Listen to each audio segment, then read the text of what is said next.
Hello everyone, আমি Ayesha, full time nursing student and half time content creator. সকাল 8টা থেকে 5টার একটা হেকটিক শিডিউল শেষ করার পরে আমি চলে এসেছিলাম নিজের রুমে, আর বেঁচে থাকা কিছু চুল নিয়ে মারছিলাম একটুখানি ফ্লেক্স। তারপরে নিজেকে এই গরমে হাইড্রেটেড রাখার জন্য একমাত্র বেস্ট উপায় আমার কাছে ছিল জল খেয়ে ভালো করে স্নান করে আমি হয়ে গেছিলাম রেডি নিচে চা আনতে যাওয়ার জন্য। কিন্তু আজকে যা হলো, তো অতি আগ্রহের সহিত আমি নিচে গেছিলাম চা আনতে।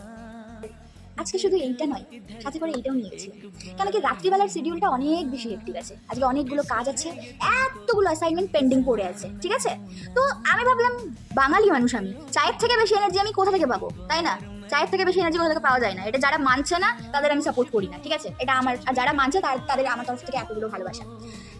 কিন্তু আমি আজকে চা পেলাম না, চা শেষ। সিরিয়াসলি চাটা শেষই হয়ে গেল।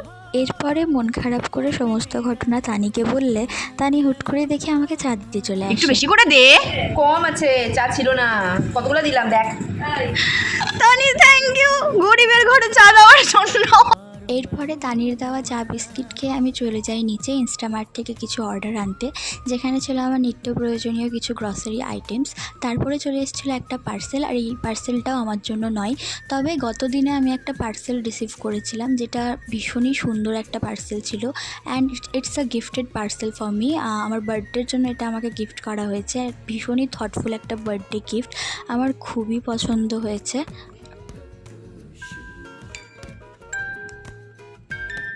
তারপরে আমি বসে পড়ি এভিয়েটস বানানোর জন্য। আগামীকাল আমার একটা প্রেজেন্টেশন আছে, সেই উদ্দেশ্যে chart paper, flash cards, leaflet, pamphlet সমস্ত কিছু ফ্লিপবোর্ডস আমাকে বানাতে হয়েছিল।